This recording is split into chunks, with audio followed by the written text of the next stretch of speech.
C'est Info Soir, voici les titres de ce mardi.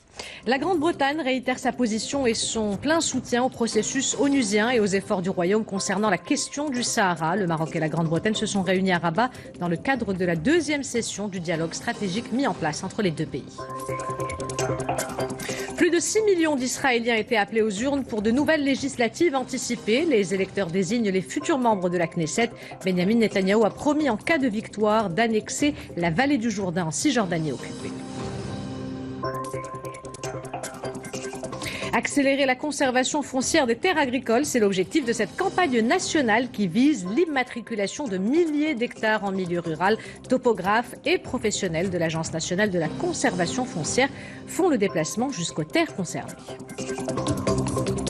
Pour sa deuxième soirée, Temps Jazz a fait vibrer le public tangérois avec des sonorités métissées de jazz, de funk et de hip-hop. Un concert d'exception que l'on doit à l'artiste Habib Julien ou à bande de Funky Machine pour les intimes. L'artiste invite à un voyage incandescent dans l'univers de la vocalise.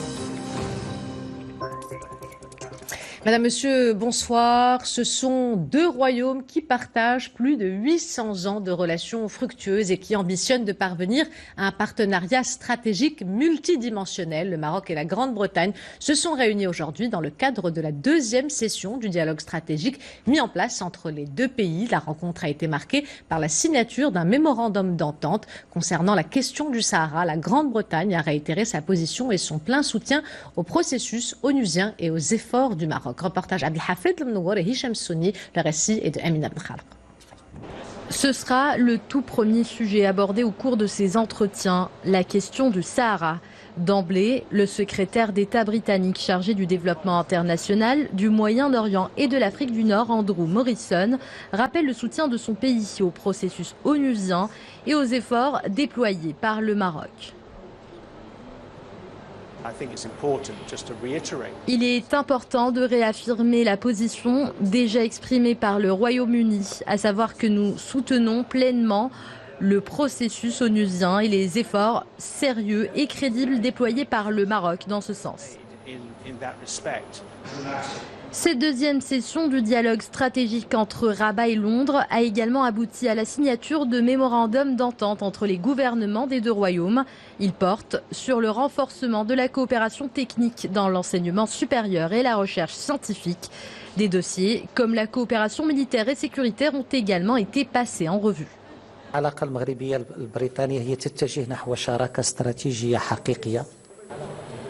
Les relations maroco-britanniques s'orientent vers l'établissement d'un partenariat stratégique. Et cette deuxième session a ouvert la voie à la mise en place de nouveaux domaines de coopération. Cette rencontre a également été l'occasion de signer plusieurs mémorandums d'entente et de prendre une importante décision, puisque les deux parties ont convenu de signer dans les plus brefs délais un accord commercial bilatéral après le Brexit. سنوقع على اتفاق في المجال التجاري لما بعد البريكسيت. Selon Nasser Bourita, une dynamique positive caractérise les relations entre les deux pays. Cette dynamique est reflétée par les nombreuses visites de responsables et de personnalités de haut niveau, comme celle, il y a environ 7 mois, du prince Harry et de son épouse. Direction à présent la Tunisie, où les résultats définitifs du premier tour de la présidentielle confirment les premières tendances, avec respectivement 18,40% et 15,58% des suffrages. Kais Saïd et Nabil Karoui sont qualifiés pour le second tour. Reste maintenant une inconnue, la date du second tour. Elle devrait être annoncée dans les prochains jours. Le point avec Salim Abnelpou. Il sort vainqueur du premier tour de la présidentielle et illustre dans le même temps le bouleversement de la scène politique. Et pourtant, Kais Saïd garde les pieds sur terre. L'universitaire anti-système de 61 ans et sans parti politique a commenté sa première place depuis son modeste siège de campagne. Pourquoi les gens ont opté pour ce choix? Parce que tout simplement, ils n'ont pas trouvé leur compte avec cette constitution, avec cette pensée dépassée par les événements, dépassée par l'histoire. Il est suivi de très près par l'homme d'affaires emprisonné Nabil Karoui. La situation est inédite et n'est pas prévue par le code électoral. En attendant la solution à ce vide juridique, l'équipe de l'homme d'affaires assure la campagne. Notre candidat Nabil Karoui a visité toutes les régions de la Tunisie et a trouvé des solutions aux problèmes des Tunisiens. Il a été arrêté pour ça. Nous demandons sa libération immédiate. Kais Saïed ou Nabil Karoui, quoi qu'il en soit, leur position atypique ont finalement convaincu les Tunisiens qui veulent en finir avec le système. Kais Saïed n'a pas de parti, je ne m'y attendais vraiment pas. Je pensais que Moro allait gagner. La population a eu peur. Elle a fait confiance une première fois, une seconde fois, la troisième fois, elle a voulu changer. Ce sont des nouveaux visages, ils tranchent avec les anciens partis. Pourquoi revoter pour quelqu'un qui nous ment ? Je ne connais pas très bien les idées de Kais Saïed. Je suis sûr que Nabil Karoui fera un meilleur président. Reste maintenant deux inconnus, le sort de Nabil Karoui car l'affaire n'a pas encore été jugée et l'immunité présidentielle s'il est élu n'est pas rétroactive. Quant à la date du second tour, elle devrait être fixée d'ici quelques jours. Cela dépendra des éventuels recours déposés par les candidats. Les Algériens, toujours massivement mobilisés, le 30e rassemblement hebdomadaire des étudiants s'est tenu ce mardi à Alger et dans plusieurs autres villes du pays, 2 jours après l'annonce par le pouvoir de la tenue d'une présidentielle le 12 décembre, un scrutin rejeté par la contestation. 1 millier d'étudiants ont, comme depuis des mois, manifesté. Selon les journalistes sur place, la police a arrêté au moins 10 manifestants et confisqué les téléphones portables des personnes qui avaient filmé les interpellations. Plus de 6 millions d'Israéliens étaient appelés aux urnes aujourd'hui pour de nouvelles législatives anticipées. Les électeurs désignent les futurs membres de la Knesset, au pouvoir depuis presque 13 ans. Le Premier ministre Benjamin Netanyahou a promis en cas de victoire d'annexer la vallée du Jourdain en Cisjordanie occupée. Les développements avec Rizlan Taipi. Une cinquantaine d'années dans la vie politique, comme ministre des Affaires étrangères, de la Défense, des Finances et de la Santé, et 4 fois Premier ministre, et de nombreuses années comme membre de Sayeret Matkal, l'unité d'élite de Tsahal. Mais Benjamin Netanyahou ne se lasse jamais. Il se présente encore pour la énième fois à la tête du Likoud et promet même, en cas de victoire, d'annexer 30% de la vallée du Jourdain, c'est-à-dire toutes les implantations juives illégales sur les territoires palestiniens. J'appelle tous les citoyens israéliens à se mobiliser pour voter, comme moi et ma femme. Le principal challenger de Netanyahou, c'est lui, Benny Gantz, ancien chef d'état-major de Tsahal, qui a fraîchement entamé sa carrière politique l'année dernière. Il est à la tête de la coalition centriste blanc-bleu. Écoutez-moi bien, nous sommes capables de changement. Les sondages de sortie des urnes seront diffusés dès 20h GMT après la fermeture des bureaux de vote. Ceux de différents médias créditent le Likoud de Benjamin Netanyahou et le Kahol Lavan de Benny Gantz de 32 sièges chacun sur les 120 de la Knesset. Au lendemain d'une hausse record, le prix du baril de pétrole chute de 6%, la moitié de la production saoudienne, autrement dit 5% de la production mondiale, était hors d'état de marche après une attaque de drone samedi qui a déclenché des incendies dans 2 sites pétroliers de l'est du pays. Après cette attaque sur le premier exportateur mondial d'or noir, les cours de brut avaient flambé hier de près de 15% à Londres, du jamais vu. Retour à l'actualité nationale avec cette nouvelle zone arrivée dédiée aux nationaux. L'Office national des aéroports vient de mettre en service un nouvel espace arrivé exclusivement dédié aux passagers nationaux d'une superficie de 1200 mètres carrés. La zone comporte 20 guichets, dont 2 destinés aux diplomates et aux équipages et 2 autres au fast-track. L'ancienne zone d'arrivée sera réservée aux passagers internationaux. Cette mesure, qui s'ajoute à la suppression de la fiche de police, vise à fluidifier le transit des voyageurs. Accélérer la conservation foncière des terres agricoles, c'est l'objectif de cette campagne nationale qui vise l'immatriculation de milliers d'hectares en milieu rural. Pour mener à bien cette opération, ce sont les topographes et les représentants de l'Agence nationale de la conservation foncière qui font le déplacement jusqu'aux terres concernées. C'est un reportage de Fatiha Achab sur un récit de Amina Ben Khalq. Nous sommes à 35 km de Berchid, plus précisément à Krada, où le propriétaire de ce terrain assiste à l'opération de bornage, une étape effectuée par un ingénieur géomètre pour délimiter le périmètre du bien. Cette étape est très importante, elle permet d'éviter d'éventuels problèmes entre propriétaires. Nous avons recensé 5000 terres agricoles encore non enregistrées. Nous avons pu cibler 1800 terrains jusque-là. Pour encourager les propriétaires à déposer leur réquisition d'immatriculation, les frais liés à ce type de requête ont été annulés. L'enregistrement est gratuit dans le cadre de cette opération. Cette opération permet de simplifier toutes les procédures entre les étapes du bornage ou encore de la consultation des données juridiques et foncières d'un terrain immatriculé ou en cours d'immatriculation. Cette opération lancée par l'Agence nationale de conservation foncière du cadastre et de la cartographie représente un gain de temps considérable et permet aux propriétaires de terrains agricoles d'éviter de longues procédures. Ce 17 septembre marque la journée mondiale de l'arthrose, l'occasion d'en apprendre un peu plus sur cette maladie douloureuse et handicapante à l'origine de cette pathologie chronique, une dégradation du cartilage qui ne se renouvelle pas et génère un frottement anormal entre deux articulations. 300 millions de personnes souffrent d'arthrose dans le monde. Le point avec Rizlan Taipi. Cette femme souffre de douleurs mécaniques chroniques depuis des années. Elle éprouve beaucoup de difficultés à effectuer des mouvements circulaires. Ces symptômes invalidants affectent lourdement sa vie familiale et sociale. Cela dure depuis des années. La douleur s'exacerbe quand j'effectue des efforts supplémentaires, quand je monte l'escalier.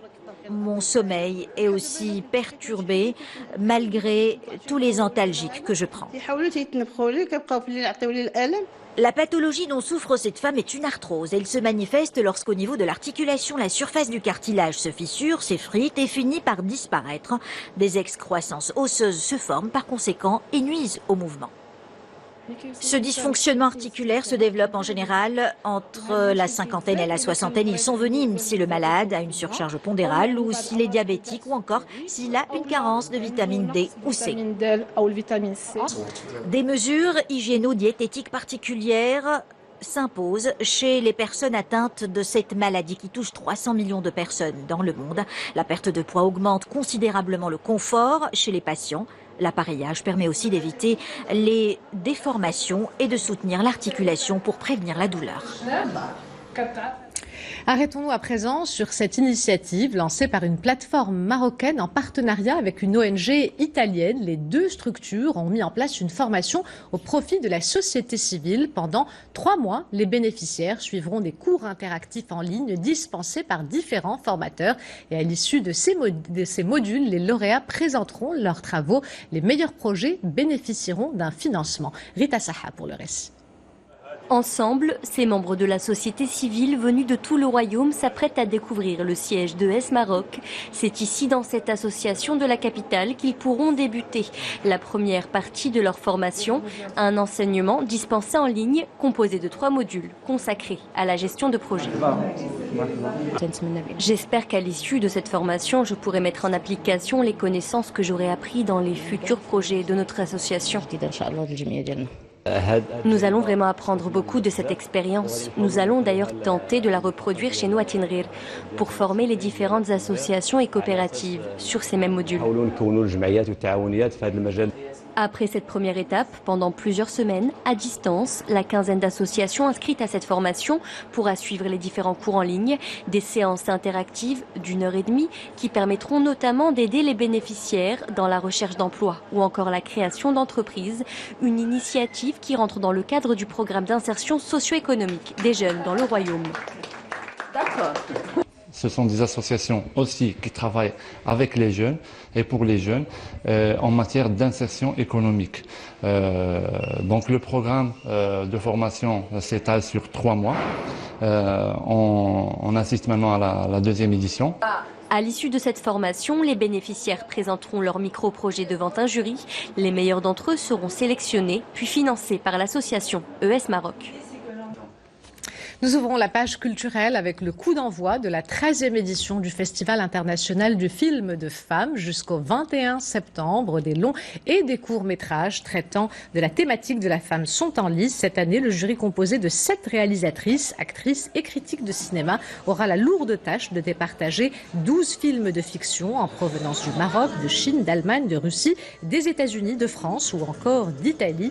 C'est le cinéma tunisien qui est l'invité d'honneur de cette édition. Hier soir, un hommage a été rendu à l'actrice marocaine Mounaftou et à la costumière et écrivaine sénégalaise Oumou Sy.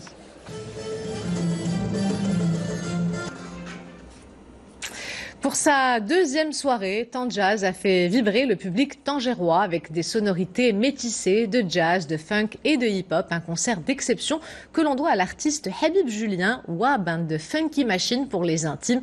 L'artiste invite à un voyage incandescent dans l'univers de la vocalise.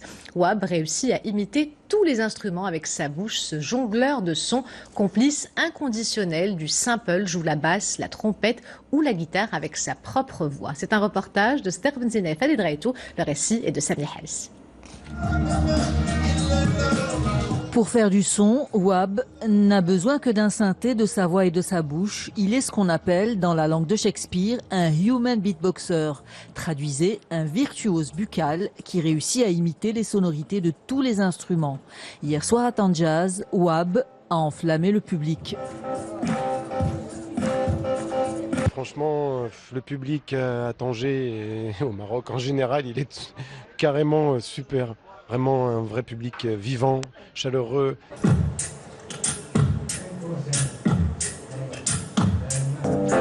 L'univers de Wab se situe entre le funk, le hip-hop, la soul et le jazz. Le rythme est saccadé et ses performances vocales se marient au groove endiablé de sa beatbox. Et le public en redemande. C'est comme s'il constituait tout un groupe d'instruments à lui seul. Il est vraiment fort.